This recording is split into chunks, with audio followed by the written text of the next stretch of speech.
Hey Penny, Lester says that he's kind of moved back to his normal position, and that Alo has sort of resumed his normal position at the one. Will that bring about any changes to how the starting lineup looks? We've been doing a lot of mix-ups while this holding weight has been going on, and it just so happened that Lester and Alo have been on the same team a lot. Today, that's going to get mixed up, and Alex was running the point with him being with Lester. But I'm just looking for the top 5 guys that really wanted the most to be out there on the floor, and we really haven't decided which 5 we're going to go with.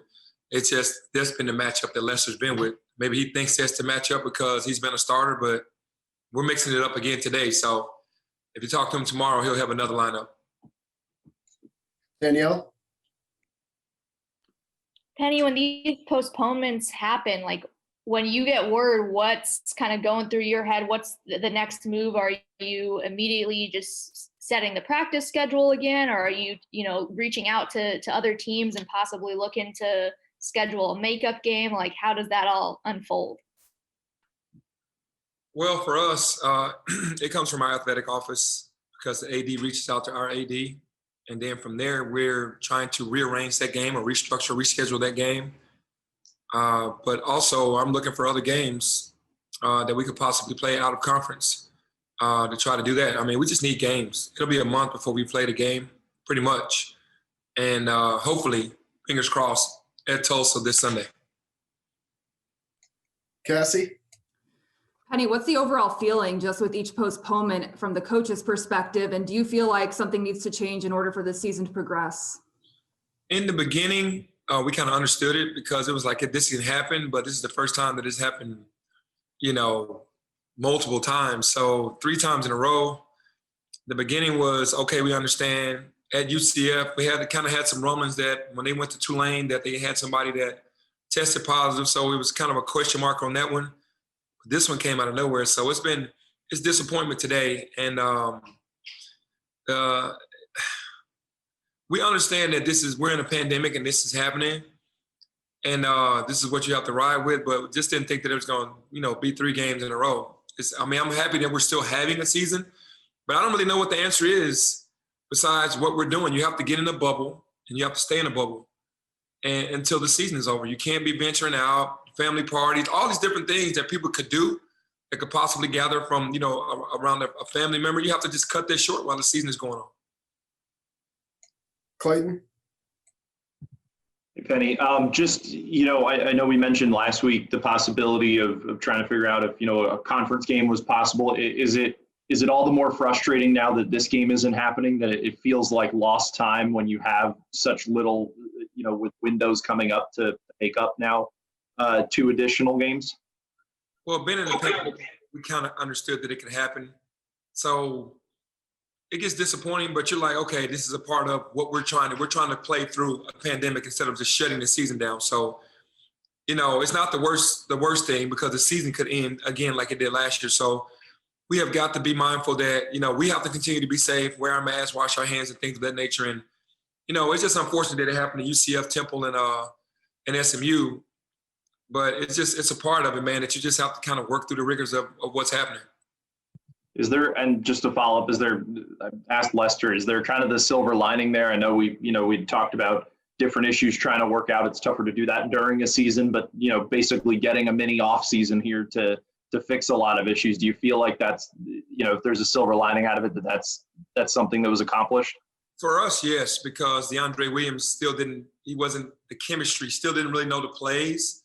And then we switched up the offense. So this time has been much needed for us to kind of lay the groundwork and go through every option and do what we need to do. So we're much better in that aspect and the defensive end as well. So the timing was, if it was timing, we needed it now for it to happen so that, we can kind of get stronger as a team. Terry? Hey, what's up, Coach? How you doing? Terry, I'm good. You have a bunch of socially conscious players, man. Have you had any conversation with them about the events that happened last Wednesday on Capitol Hill? You know what? Obviously, we know what happened, but the team really hasn't talked to me about it openly, maybe in the locker room, and I haven't asked questions about it. They've seen teams around the country kneel, college teams. They've seen people react to what happened. They're showing the videos of what's happening, and it's I can only imagine being 18 to 23, witnessing this in 2021, and adults storming the Capitol, the nation's capital, and the Capitol building, whatever. It's just it's amazing. But I haven't talked to them about it, and you know, maybe they're talking to themselves, you know, amongst themselves about it. Clayton?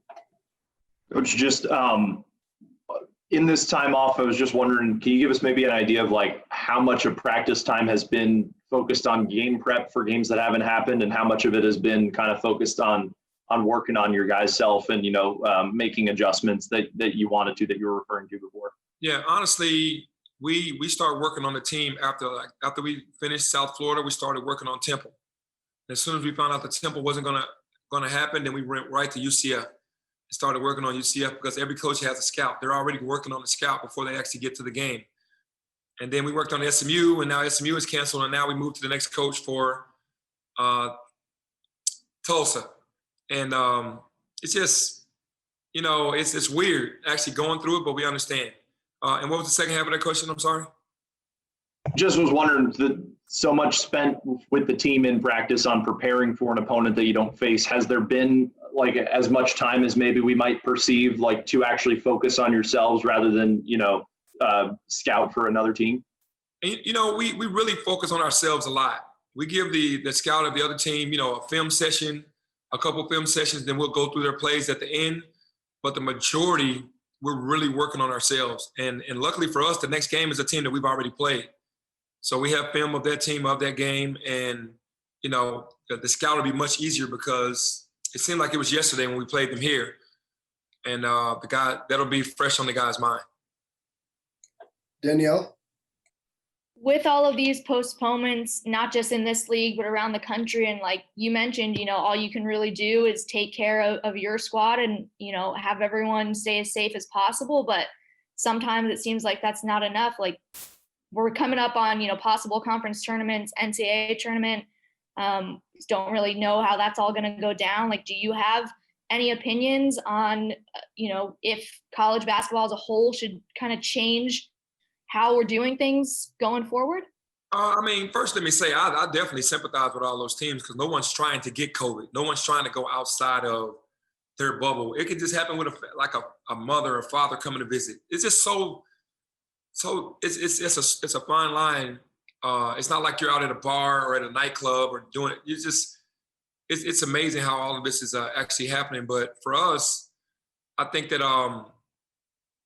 that the things that happened in South Dakota, I think the way that they had it, I think that was just pretty solid. When you get in a hotel and then you're just in that hotel, you can only leave to go to practice, come back. You can leave and go to your team room to eat or watch film and then come back. I think the NBA is actually changing that with the NBA players where they can only be at home now and not be able to go out. Once they go home, you leave, you go into practice, you go into the facility for a game, and then you're back home. So I don't know how that's going to work, but for us, it's just got to be, man, hey, just be careful and, you know, wash your hands and just try to stay in the bubble as much as possible.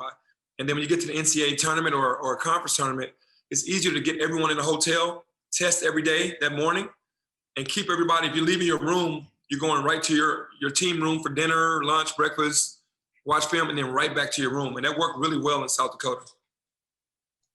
Terry, last question. Hey, Coach, we know what happened last time you guys went down to Tulsa. Are you going to show them their film, or since the message didn't sink in last time, or how do you put the sense of urgency on how important it is to play well on Sunday?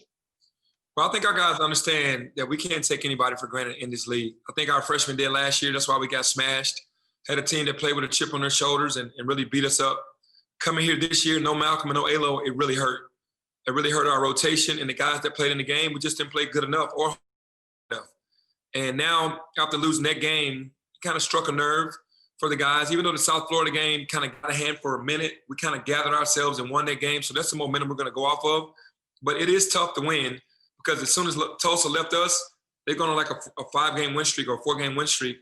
That zone is tough. Those guys play hard. They play together. They're veteran players, an older team that really want to win. And, you got to go down there with the right mindset. And I think with that adversity that hit us the first time that we lost to them, the first conference game, guys are locked in now, understanding what we really have to do.